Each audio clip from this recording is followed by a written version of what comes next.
कहानी का नाम पत्ता गोभी वाली बिरयानी। गांव के एक किनारे एक टूटी फूटी झोपड़ी में रत्ना अपने 4 छोटे बच्चों, बूढ़े सास-ससुर, नंद और बेरोजगार पति के साथ रहती थी। घर की हालत ऐसी थी कि बरसात आते ही छत से पानी टपकता और बच्चे कोनों में सिमटकर भीगने से खुद को बचाते। खाने को अक्सर बस सूखा चावल ही होता, न दाल न सब्जी। रत्ना के लिए हर दिन एक जंग जैसा था। एक दिन उसका छोटा बेटा चिंटू पड़ोस में झांकते हुए देखता है कि वहाँ बिरयानी बन रही है। मसालों की खुशबू उसके मासूम मन को खींच लाती है। वो दौड़कर घर आता है और माँ से कहता है, माँ, कभी हमारे घर भी बिरयानी बनेगी?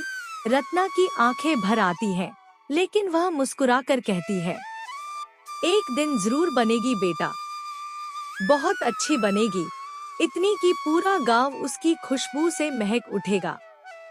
बरसात के दिन थे, ठंड और भूख एक साथ चुभती थी।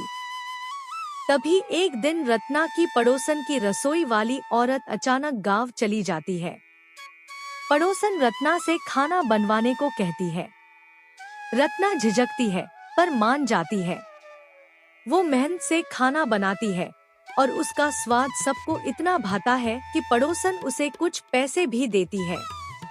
एक दिन उसी पड़ोसन ने कहा, रत्ना, मेरी सहेलियां आ रही हैं, तुम पत्ता गोभी की बिरयानी बना दो। रत्ना हैरान होती है, पत्ता गोभी की बिरयानी? लेकिन वह तैयारी करती है, मसाले भूनती है, चावल में स्वाद भरती है और उस साधारण सब्जी से ऐसा जायका निकालती है कि सब उंगलियां चाटते रह जाते हैं। पड़ोसन बहुत प्रभावित होती है और एक सुझाव देती है, तुम ये बिरयानी बेचो। बारिश में लोग कुछ गरम मसालेदार ढूंढते हैं, मैं तुम्हें कुछ पैसे उधार दे देती हूँ, तुम ठेला लगाओ। रत्ना पहले घबराती है, पर फिर वो अपने परिवार से बात करती है। सब लोग मान जाते हैं। उसका पति किराए पर एक ठेला और सामान लाता है। रत्ना अगले ही दिन सड़क किनारे गर्मा गर्म पत्ता गोभी बिरयानी बेचने लगती है। लोग पहले हिचकते हैं, पर एक बार चखते ही दीवाने हो जाते हैं। दिन पर दिन ग्राहक बढ़ते जाते हैं। उसकी बिरयानी की खुशबू दूर दूर तक फैलती है। एक दिन एक आदमी आता है, खुद को एक मशहूर होटल का शेफ बताता है। वो रत्ना से उसकी रेसिपी मांगता है, अच्छे पैसे देने का वादा करता है।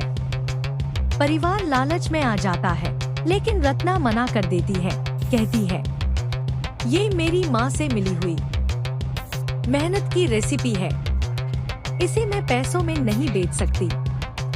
कुछ दिन बाद वही आदमी किसी और नाम से उसी तरह की बिरयानी शहर में बेचने लगता है और रत्ना के ठेले के सामने भीड़ घटने लगती है। अब रत्ना टूटे, एक रिपोर्टर आता है और पूछता है, आपने ये सब कैसे किया, एक पत्ता गोभी से?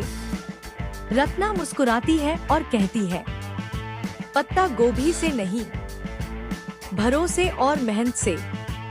सीख, छोटे सपने जब सच्चे इरादों और मेहनत से जोड़े जाएं, तो वो सबसे बड़े बदलाव की शुरुआत बन जाते हैं।